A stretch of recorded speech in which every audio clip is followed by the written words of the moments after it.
to Inspiring Women with ADHD. I'm Renee Allen, the host of this podcast. Excited to be here today. And I want to talk to you today about something super common for me. It might be for you too. And that's when you get a diversion in your day. Sorry if that was noisy.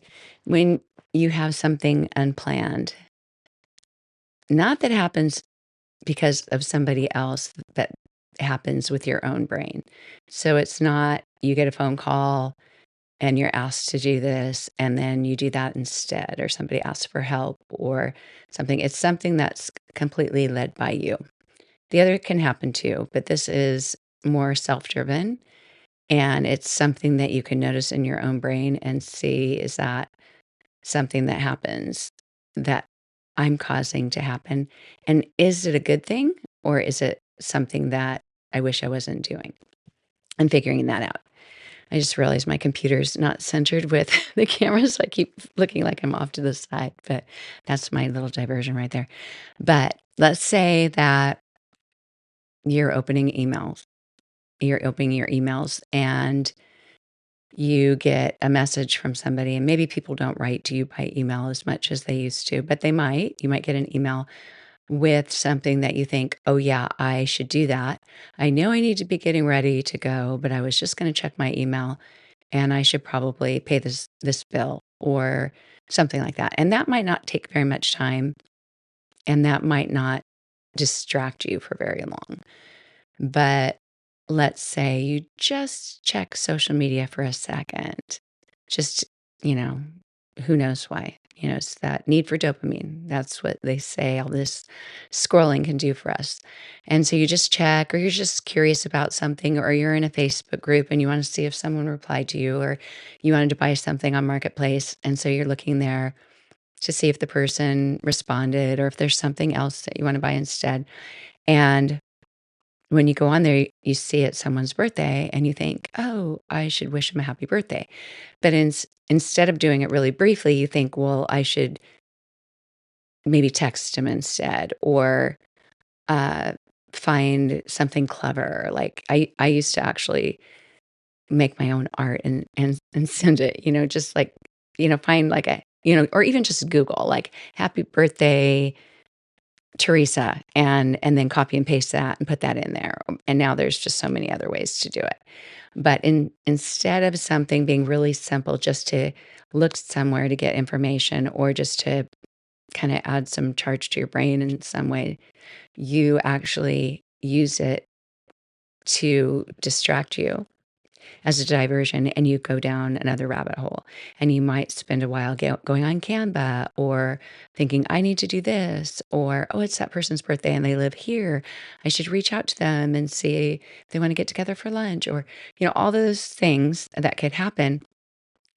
Sometimes they're really important because it's important for you to communicate with them, or you're so glad that you didn't forget it was their birthday. Other times, it can drain a lot of time. It can be a time drain from your day if your brain just keeps going and going and going with it. Sometimes that's good. Sometimes it takes a lot of time, and it can make you miss appointments, be late for something, neglect doing something important. Like, let's say you were going to pay a bill and you didn't, and your homeowner's insurance got canceled, or any of the things, the mishaps that can happen because our brains get distracted. So things that you can do to help are just writing down what you need to do, even if you've already started doing it. So if you get distracted, let's say this is in your notebook that you might have open, or a calendar, something that you can physically see, a Post-it note on your desk or table or fridge. So even if you are working on it, if you get distracted, you'll go, oh, yeah, I was working on that. Because how many times have you been doing something and you completely forget? It happens to me far too often. And honestly, I feel like, and I'm just kind of like boosting myself up here for this, boosting, bracing, whatever it is. I have my appointment with my behavioral health specialist. He's a psychologist resident. And he's a doctor, but a resident. And I haven't met with this one yet. I keep getting different residents every, I don't know how long, every year or something. But I feel like if I really explain to them, if they say, "How are you doing?" or "How is this helping? Like, is your medication helping?" Yes, it's helping with this piece of ADHD, which is super helpful. But there are so many other pieces that I wish it would help with. And I know for some people, some medication does help with that. So it's frustrating because it seems like when I share those things of what I'd hope to get from medication, that I don't know, I'm giving recommendations to go to therapy or something. And I think therapy would be wonderful if it could help with something like this. But this is actually a brain glitch. Like for me to be in a room and be working on something and then go in another room and an hour and a half go back in the first room and think, I completely forgot I was doing that. I don't, maybe I'm naive, but I don't see a therapist helping with that. I see me developing tools to help with that. There's other things, right? So back to this, having those tools, writing down things and deciding what's important, what what you value, and noticing when you're doing it. And hopefully you can follow me with this. I'm following myself. Hopefully you're following it too. But let's say you eat lunch, you check your texts, and it makes you realize there's somebody you haven't texted in a while, or they ask you a question or something. And so you look into it, and it just takes you down this big path that you weren't intending to go on. And your lunch that you're going to take has turned into an hour of reaching out to this person or telling them that, or going and working on something that you weren't even planning on because it got you thinking that. You go into a room and you think, I'm going to find this book because somebody wanted me to, wanted to borrow that book from me. You go into the bookshelf and then you decide, I think I'll rearrange the books. And you do something that's fun. It's energizing. It feels important in the moment. It could be something completely different for you, but you realize I have taken this train off of the track and I am headed somewhere else and not even looking back and not even looking back. And so when you recognize that you're doing that, when you're going down a rabbit hole, when you are hyper focusing, especially when it's something that you haven't intended to do, just noticing that you're doing it is very, very powerful. It's like any kind of mindset training or mindfulness. It's not about having the mind that works perfectly the whole time. It's about getting in the habit of noticing what's going on in your mind, noticing the pattern that's happening in your life. And it's not that you're trying to segment yourself into, I am a person of this pattern or that pattern. I can see, sorry, my hood on my sweatshirt is crooked in the video. And I'm just trying to fix it. And I know it's probably loud and noisy and it's confusing because it's, like when I pull right, it's actually left on the screen, but I had to fix that. So yeah, distraction, distraction. But back to this, it's more about just getting into the habit or developing this skill or practicing noticing what's happening. Just kind of saying, oh, because you probably do. Like if you're online, you start shopping, you weren't intending to shop, and then you start thinking about what do I need to buy these people for Christmas? And then you realize it's been a half hour, it's been an hour, it's been whatever. I've just gone into this cave and I'm realizing I'm in here. And you're saying to yourself, do I want to be in this cave? And you may not even be thinking about the other things you need to do. You might not remember or be mindful of that, but just noticing where you are and asking yourself a few questions. Is this something that I want to do right now? It might be. It might be like, yeah, this person's birthday's in 2 days. I need to order this now. I'm so glad I'm doing this. Or it might be, yeah, this is important, but it doesn't need to happen right now. And I don't want it to be happening right now. And just having the power to tell yourself to stop and to walk away. You can bookmark a tab if you're afraid you won't find it. You can just put X on it. Like if you're already logged in, your stuff will be in your cart. And nowadays, they always send you an email that says, looks like you forgot something in your cart. Thank you. I don't really want that distraction, but thank you. But they give you reminders, and maybe that is helpful. I don't know. But whatever it is, look at it and see, is this adding meaning to my life? Is this helping me in my life? Is it balancing out my life? It might be. Maybe you're working too hard and you need that little break. And so just kind of looking at, what are your values? What do you want to be able to do each day, or what do you need to feel balanced? If you feel like you're working too hard and you're not connected with people, and you get a text from somebody or a message or something, and then that reminds you of somebody else, and then you start writing to that person. If you're a big time communicator like I am, and you want to be in touch with people, and you spend an hour writing messages to people or sending videos. There's so many opportunities, so many ways: audio message, video message, text, face to face, FaceTime, whatever it is, real life phone call, getting in the car and driving and visiting somebody. If it takes you in that kind of diversion and you think, this is what my life has been missing, I haven't done enough of this, that's a good thing. If you think, I just need a break and I can't, like I don't have time to sit down and read to my children. I don't have time to do these things. I need to be focusing on this.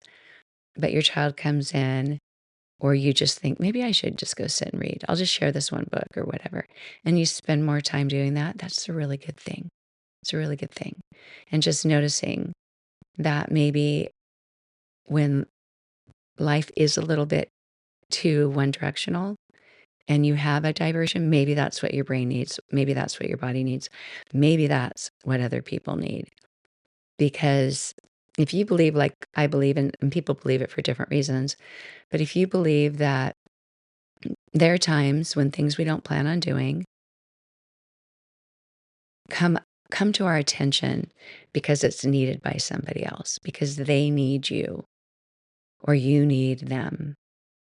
And when that happens, having the courage to let go of your schedule a little bit, take the time for that, and be the person that person needs, or vice versa. You just never know. You can get an impression, you can get a thought, and it might seem like a coincidence sometimes with the timing of this. And I just ran into this person, or I just met this person, and maybe that person should be in my life. And then spending a little time reaching out to them and including them in your life more. Some of these things aren't easy. Sometimes they don't make sense logically, productively, all those other things.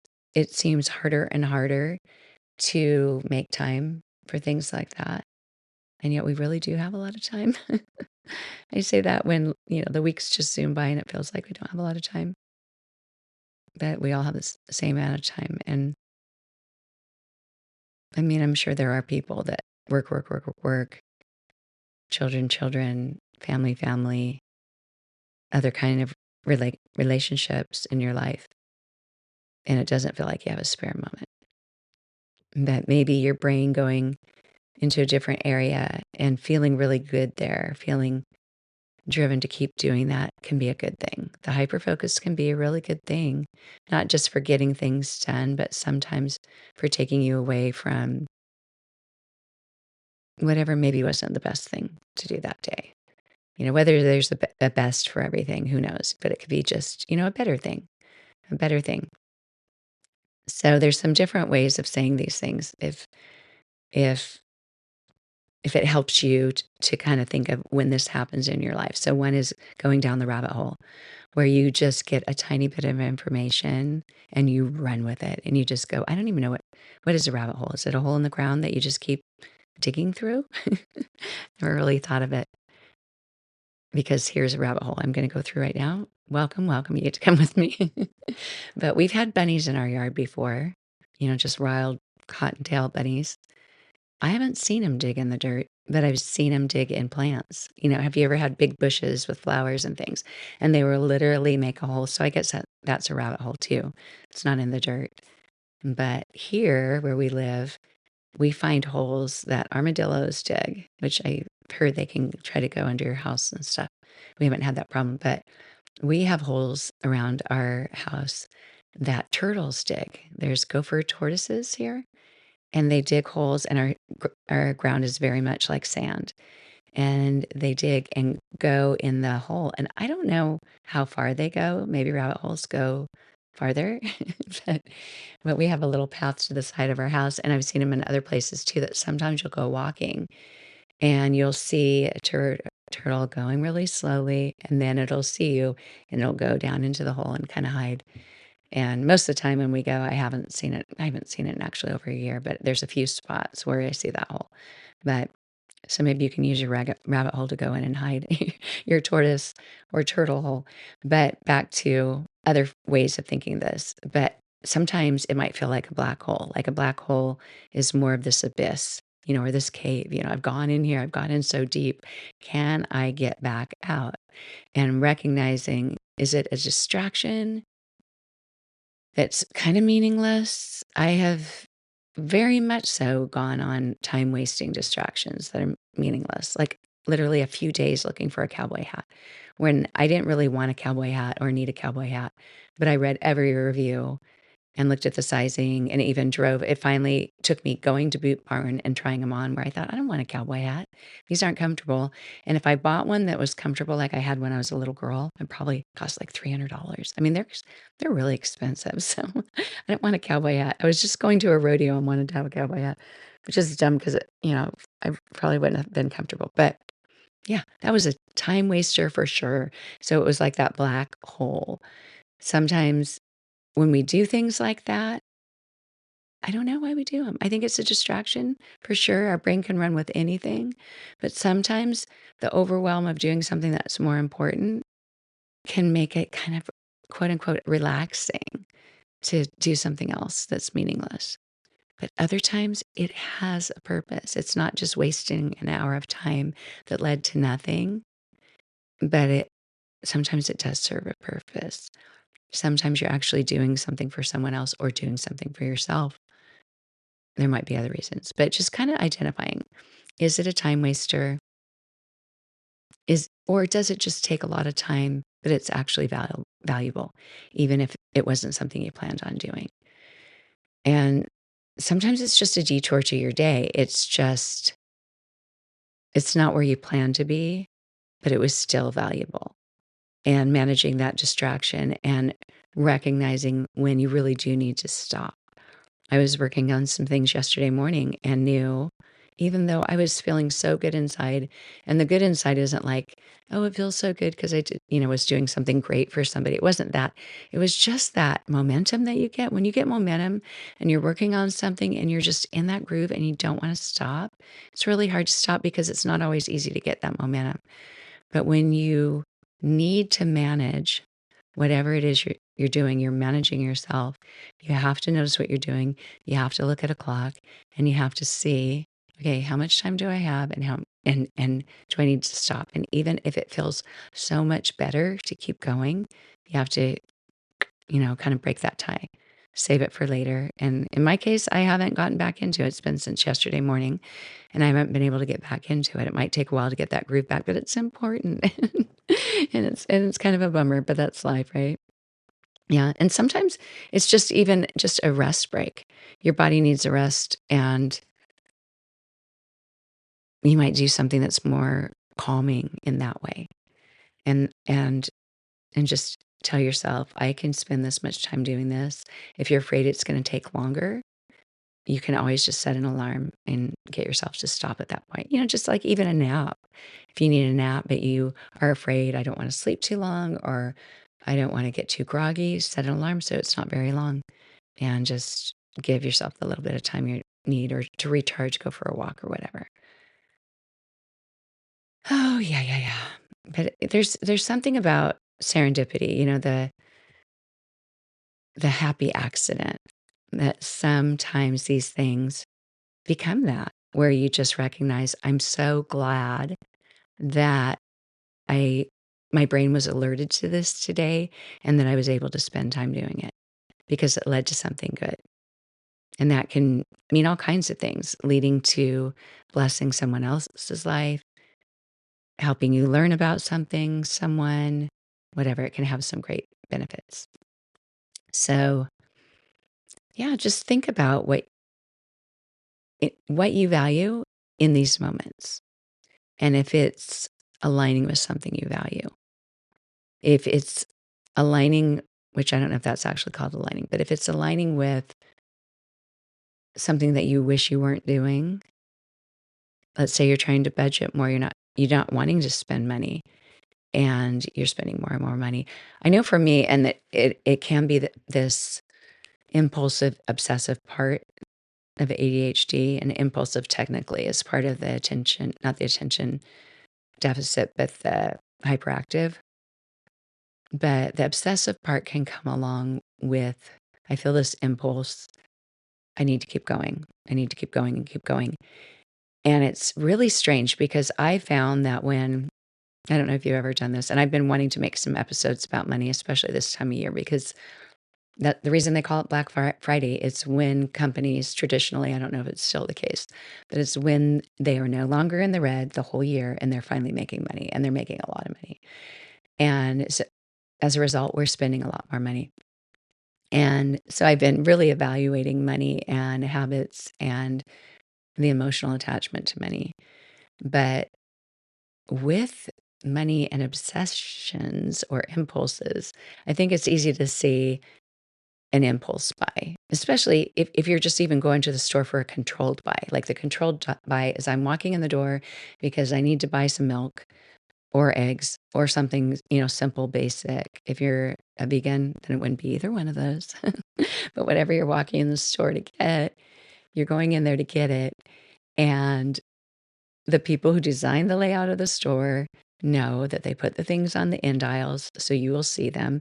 They put things by the cash register so you'll see them, you'll notice them, and hopefully buy them on impulse.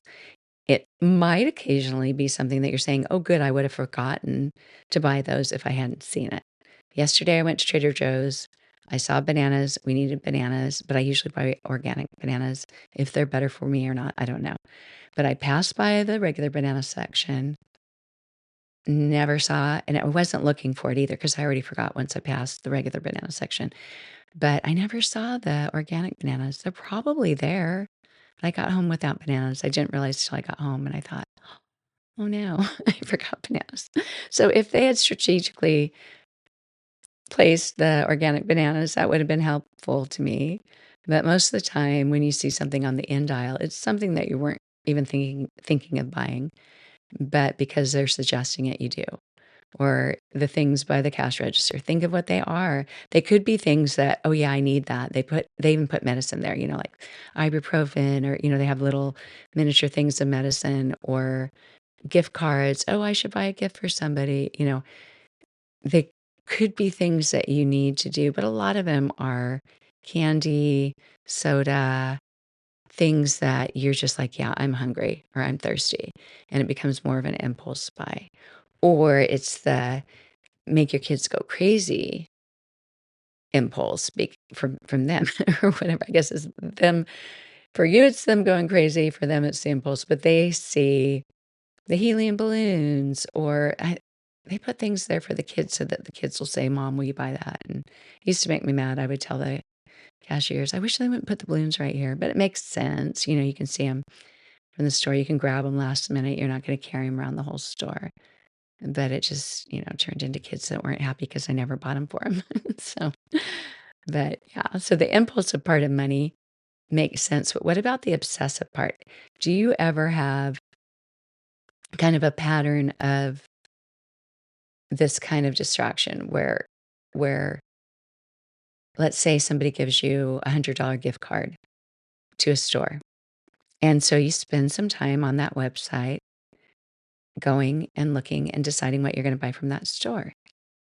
That has developed some little pattern or some little recollection in your brain of, I like this store. they have sales occasionally. And maybe you check that store far more often, that website, even though you've already spent the $100.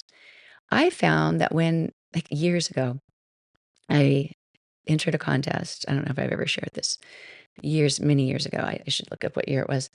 But I entered a contest with Debbie Siebers. I don't know if you watch any Bachelor shows. I haven't watched any till now, and I guess it's one of the worst ones. But The Golden Bachelor season 2 is on right now. And Debbie Siebers, if you haven't already watched it, I won't give you the spoiler. They're on the last episode, maybe tonight. I don't know. I don't watch them live. I watch them the next day. But she is a fitness instructor. Now she's in her 60s, but she was living in LA at the time and made workouts for Beachbody. So she made the Slim and Six series, and then she remade it many years ago. I know it was before, it's probably 2008 or before, because I went down to LA for that. But anyway, I used to do exercise videos for many, many, many years, starting like in 1992, if you really want to know. And so then I became a part of the Video Fitness Forum online. I don't know if any of you were ever a part of that. Some people still are. It was before Facebook, so it was a way to go and talk to people who were in your realm, who love to talk about what you love to talk about. And there was even a catalog that came in the mail. I think it was quarterly every season, collage video catalog, and I'd scour it, look for new workouts. And so after I had my fourth baby in 1996, my dream was this, what dreams are made of, however they come to our brains. My dream was to be a success story in that catalog and have before and after pictures, because I always gained weight when I had a baby, and then use my workouts. And then you get, I think it was $100 worth of free videos. And it was expensive. When I bought a video, it was like $20, and it was like a big purchase that I was buying one video. And that was back in the VHS days. So anyway, I did that with my fourth baby after he was born, sent the before and after pictures and won. And I got the $100, and I was so excited and everything. And then years later, is it after my daughter? Yeah, it was 3.5 years later. I did it again. They let me apply again. They didn't reject me. And I actually was on the back cover that time. It was kind of lame because that time they were really specific about the after picture, and they wanted it to be me playing frisbee in a park in my workout wear, but like shorts, and the shorts were really short. It was weird. It was weird. It was weird. I didn't go to a park. I just used my front yard because it was really green. But it's really dumb. I'm just like there, like I'm about to throw a frisbee. It was so stupid. But I got the $100 again, and it was really fun. And one of my good friends was on the back cover not long after. And so when we met, I say my good friend, back then we didn't know each other. We just wrote each other because of Video Fitness Forum. This is another diversion. Like I took something I was interested in, like exercise videos, took it to another level, being on a forum every day, took it to another level, being interested in this contest, did it twice. And then after my last baby, he was born in 2002, I could not lose weight for the life of me. I was 38 years old, and now you know how old I am, but it's 38 years old, and I couldn't lose weight like I had before. It got harder in my 30s. It definitely got harder after my daughter when I was 35. But 38, it was just like this weight is not coming off. And somebody told me about the Slim series, which was an advanced version of Slim and Six. And I'd never bought Slim and Six. I don't think I'd bought any Beachbody programs. I think I tried P90X. You could trade on Video Fitness Forum, or we had another forum where you could actually buy from each other because you couldn't buy on VF, as we called it. But anyway, I applied. I bought the Slim series. It was the first series I bought from Beachbody, and they used to have infomercials. I don't know if you're old enough to remember infomercial days, like when Jacqueline would sell a juicer or something. Was he the one that sold the juicer? I think he was. I think I bought one in the middle of the night. I learned when my youngest was breastfeeding at 3 in the morning, when there's infomercials, you have no willpower. You have no willpower because you're so tired. But I'd watch those infomercials. So I told myself, you have to wait till morning if you really want to buy it. But I did end up buying that. I think it was his juicer. I don't remember. But anyway, So I bought from Beachbody. I had to call an 800 number to order it. And it's kind of like now when you go on a website and they keep giving you ads and pop-ups and you just keep thinking, go away. I just want to, like, I'm just trying to buy a sweater or something, like, go away. So that's what it was like trying to buy these exercise videos that they kept saying, would you like to buy this supplement? Would you like to buy this protein shake? Would you like to buy this? And I'm like, no, no, no, no, no. Please just let me buy the videos. I did. And they did wonders. Debbie Sieber's plan of light weights, like twos or threes for an hour, two of the workouts for 78 minutes. And I did them and I lost the weight. I did the 6-week program and it totally worked. It totally worked. I was in shock. So somebody told me one day, they sent me an email and said, look at this. Beachbody is doing a contest that if you lost weight with Slim and Six, you could win $1,000. This is looping back to my my conversation about, or my story about money. It's just an idea of, I guess I don't have to give disclaimers about my stories, but anyway, back to uh, the Slim Series thing. Slim Series was technically part of Slim and Six, but not really. Anyway, so I go to enter the contest. I look at the requirements, and it was win $1,000, get a trip down, workout with Debbie. And in infomercials, a lot of times she would be working out and there were all these people in the class. And I thought, that's so cool. We'll get to actually go and take a class with Debbie and get $1,000. I could use $1,000. We had a round table. It was a good size, but we had 6 kids. We couldn't fit around it very well. And I thought, I want a really big rectangular oblong table. That's what I want to spend my $1,000 on. And so I entered the contest, kind of. You had to have a video of yourself explaining what the workouts did for you. I think 10 minutes of that, which 10 minutes is kind of a lot. And then 10 minutes of you actually doing a Slim and Six workout. Well, I didn't own a Slim and Six workout. So I bought one from the little forum where you could buy one from somebody because, we didn't have Amazon back then or anything. And you couldn't buy just a single workout from Beachbody. And so I bought, I think, Keep It Up, which was, I think it was Keep It Up. Yeah, it was the most advanced of, it was the most like the Slim series. It was an hour long and it was more challenging than the other ones. There was like Start It Up, Ramp It Up, something like that. Anyway, they were all something it up, even in the Slim series. Mix it up, tear it up. Anyway, so I get Burn It or Keep It Up. I think that was that. Maybe Keep It Up came in. Maybe it was Burn It Up. Maybe it was Burn It Up. If you've done Slim and Six, you probably know. I think it was Burn It Up, and then Keep It Up was a separate one you could buy later. So, yeah. So I buy Burn It Up. I do the workouts, and some of it was hard, like, I don't want to video myself doing push-ups. I'm not good at push-ups or whatever it was that I wasn't as good at, but I could do stationary lunges. I don't know exactly what it was, but I thought I found a 10-minute segment, recorded myself doing it, and in pure last-minute fashion, I thought, you really need to do this. You really need to do this. And so I hung I went in my daughter's bedrooms and hung a blanket in the background. It was like a flower power blanket as my backdrop. And I don't even know how I recorded myself. It must have been like a VHS recorder. I think it was 8 millimeter. And then I transferred it to a VHS. And I remember looking and watching myself because we didn't have laptops or I didn't have a computer with a webcam or there was no way to do that back then. I had to do it with the tape and actually send in a cassette. And so I think I connected the VCR where I could see myself talk at the same time and noticed that I mean, this is many years ago, but I remembered I looked older and more worn out if I wasn't smiling. I thought you look a lot better when you're smiling.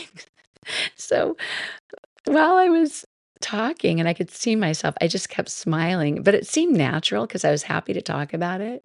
But to tell what what Slim Series did for me, and I said it was Slim Series, even though I sent the other thing, because I was happy about it. I finally lost the weight. I had done really tough workouts for over a year and couldn't get, I was like, you got to believe me, I've tried everything. So I I overnight at FedEx because that's how close it was to the deadline. I send it in. I think I had to have my husband take some pictures of me in workout wear, which was a little bit embarrassing because he doesn't work out. Like that's not his interest. So it felt weird for me to kind of like, hey, do this. This is what I'm doing. And maybe for other people that's not weird, but for us, we do very separate things a lot of the time, and we're good with that. Been married 37 years almost.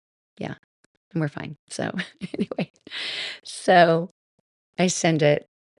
I don't know how many weeks go on by, and I think whatever, I spent $20 on overnight envelope, and I get an email one day that says, "We're so happy that so many people applied. Like, we're overwhelmed with joy that want to thank you for applying. You're in the top 100, and we'll make our decision by Friday." And I thought, this is the "you didn't make it" email, and we'll let you know on Friday that you didn't make it. And so I thought, okay, because I get it. I'm not a beach body person. I'm not a stand in the bikini by a surfboard person at all. I'm a mom who just had her sixth baby. And then the next day I get a phone call from them saying, "Can you come down?" I'm, "What?" They said, "Can you film?" I said, "What, we're filming?" And I thought, well, I guess they're going to film the infomercial. And they said, "Can you come on this date?" I know it was in November.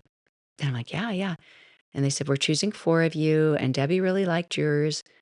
Sh we liked how happy you were." And I thought, well, that's because I was smiling because I looked better on camera, but I didn't tell them that. But I just thought, that's so weird that you're only having 4 people in your fitness class with Debbie. In the infomercials, they usually have, like a room full. And I said, "Why are you only choosing 4?" And she said, "'Cause she's doing 4 workouts, and there will be 2 of you as background exercisers in each of them." And I thought, what are you talking about? I remember I was outside just stunned because back then when my kids were little, I had to go outside to talk on the phone sometimes to be able to hear. And and I said, "Wait, we're actually in the videos?" And she said, "Didn't you know?" I didn't know I had ADHD then, but now I think about that. And that's how I read emails. Like I looked at the things and just thought, $1,000 trip to LA, meet Debbie. Okay. I didn't know they were choosing people to be in the workouts. So I'm glad that didn't stop me. But anyway, so I got to do it and I got my $1,000. And I thought about it. And I thought, do I want to get a table? I also would like to get a different ring because I had a wedding ring, and there's another whole long story. But there are problems with it. I wasn't wearing it as often. And I ended up getting this little anniversary band that I have on now. Um, but the thing of it is, with back to the money, is other people were saying, "Yeah, I'm going to use the $1,000. I'm going to go on a trip. I'm going to do." And I remember we got to get our makeup done and stuff. And the makeup lady said, "What are you going to spend your money on?" I said, "I think I'm going to buy a dining room table for our family so we can, fit around it." And they're kind of like, "Oh," they were kind of like, "That's so humble circumstances of you." It's kind of what they thought. Because here they were, in Hollywood. It wasn't really Hollywood, it was Burbank. And anytime like American Idol, when they say they're in Hollywood, they're really in Pasadena. I used to live there. They're at the Pasadena Civic Auditorium. But anyway, Hollywood's not always Hollywood when they tell you it is, but we're in Burbank.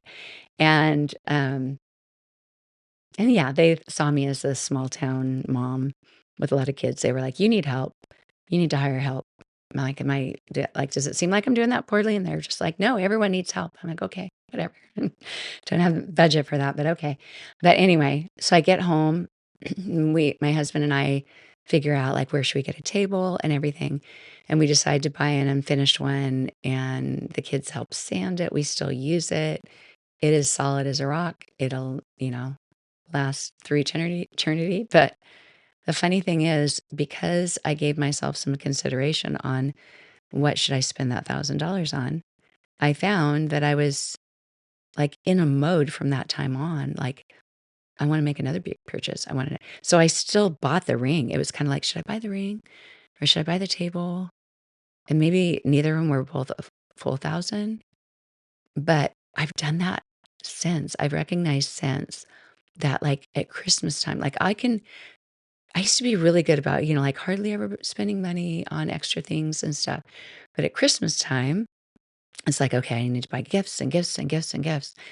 And then as soon as Christmas is over, my brain is in this mode of, I want to keep doing that. I want to keep doing that. I want to keep doing that. And just like, like making a purchase at one store because you have a gift card and then thinking, I want to shop there some more. I want to shop there some more. So it can be a very easy diversion because your brain has gotten into a new pattern of, I like this. This feels good. I want to keep doing it. And sometimes you have to reel it in and recognize, like, what's the reality here? Do you have time to be doing this? Do you have the money to be doing this? Even if you have the money to be doing this, which I don't, but even if you do you have space in your house for it? Do you ever start thinking you need to buy some item of clothing and then think if you have any room in your dresser or in your closet, or if you want to get rid of anything to make room for it? Probably not.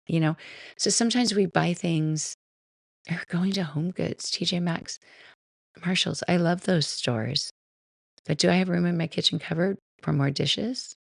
No, no, I don't. I do have some pumpkin dishes, and it's that time of year. My son just said, So are the other plates somewhere else right now? He just said this morning. I said, oh, yeah, those are the fall plates. Those are pumpkin dishes, so they'll be out till Christmas. And then I'll put our normal white plates back out. But I did break down and buy some pumpkin plates for Thanksgiving, Halloween, fun times. Yeah, just more to consider of if things are logical, if it goes along with your values, your budget, your time constraints, your energy level, if it's sapping your energy level, whatever mode you go into,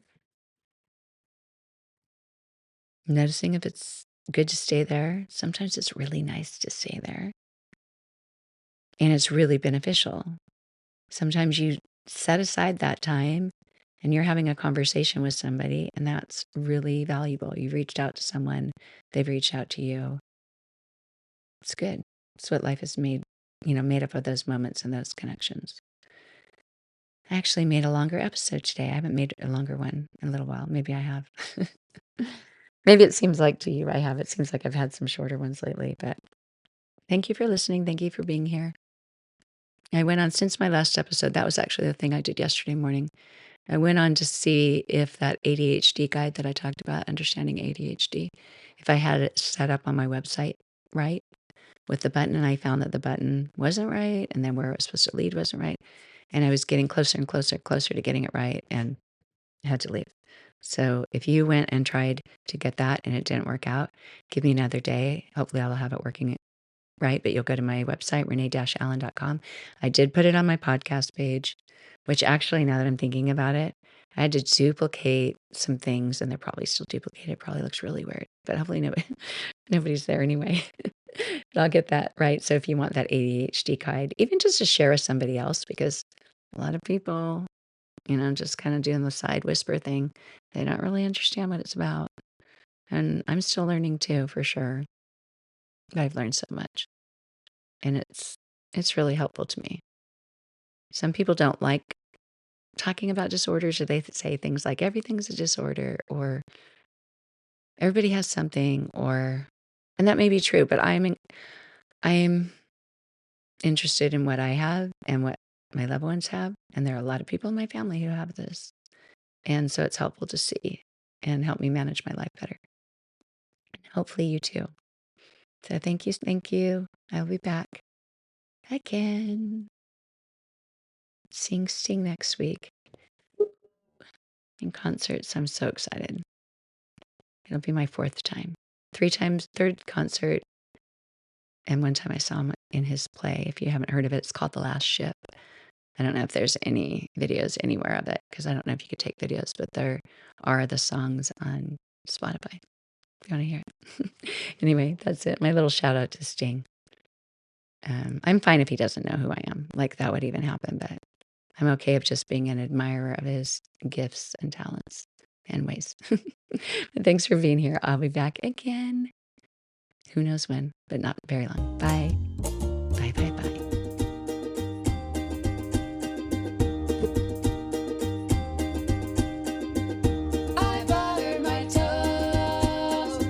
Spread on some grape jelly.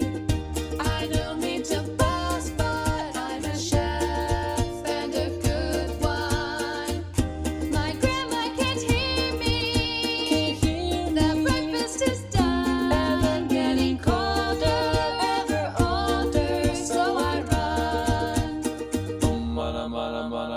Open windows, broken shadows.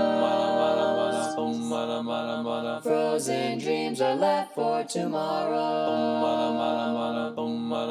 Without a cause. No time for a pause.